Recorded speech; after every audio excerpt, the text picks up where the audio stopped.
Hello everybody, just washing my hands, getting ready to do the next meal for y'all. This here we're going to do knife cuts. I think it's so important to keep in mind our knife cuts.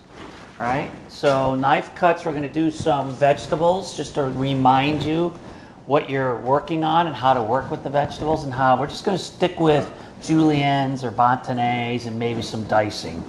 We've been through a lot of different slices already, but these are pretty typical, and it gives me the opportunity to show you how to use your knife. So, and that's the first thing I'm going to do, is show you how to use your knife. I may have to get different gloves. These might be a little too small for me. Let's see. If so, it's okay. You can change to a different glove. Yeah, I don't think these are going to work for me. Oh, they could get a different glove.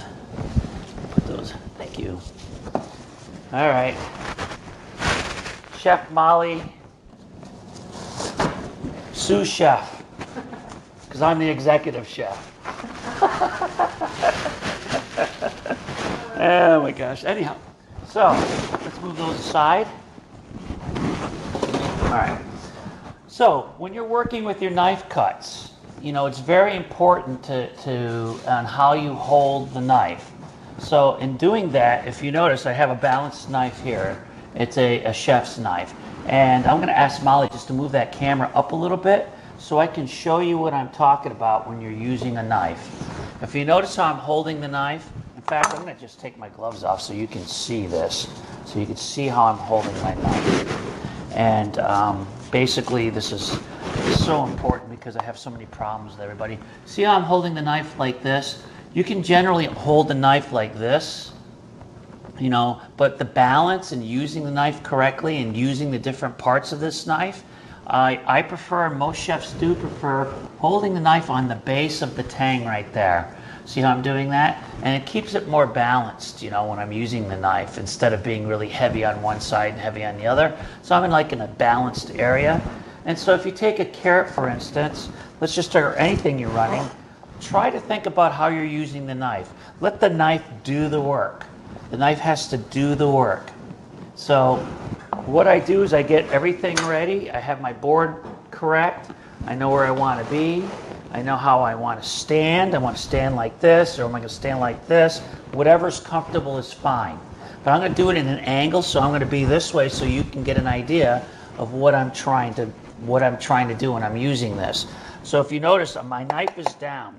If you're cutting like this backwards, which a lot of people tend to do, it's not as fast as letting the knife do the work for you and going straight across it. Let the knife roll through that. The knife rolls through the food. You know, you're rolling through the food. See how I'm doing that? I'm rolling through the food. So let's talk how you want to use your claw. The claw is important, right? We call it the claw. Whenever you walk into my class, certainly 23 or adult classes, you're going to hear me talking about the claw. And that, I just say that so it's easy for everybody to remember. And I can go like that, the claw, you know. But anyhow, it's with your fingers slightly bent in. I'll have another video that does close-ups for you to take a look at. But it's with your fingers are in slightly. And you're using this portion of your finger as a guide. This portion right here, from this knuckle down to the last knuckle, right? Top knuckle, middle knuckle, bottom knuckle. I'm using between the middle and the bottom as a guide. And I'm holding it up. I'm not keeping my hands down like this, because then I'm going to cut something. I'm standing up with these parts slightly pushed in.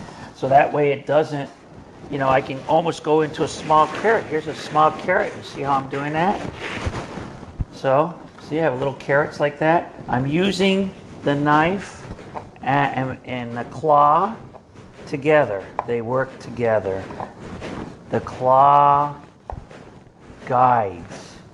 The knife cuts. Sharp knife is the best knife, right? The sharper, the better. The less sharp it is, the more chances of getting cut, because it can slide off the food because it's not sharp enough. So keep that in mind. Try to practice this. There's going to be another video that's on the same site that gives you even close-up view of it. And it's a YouTube video as well. So let's see how that works for you. Next, I'm going to show you some julienne and what have you, but let me clean this up and we'll be right back.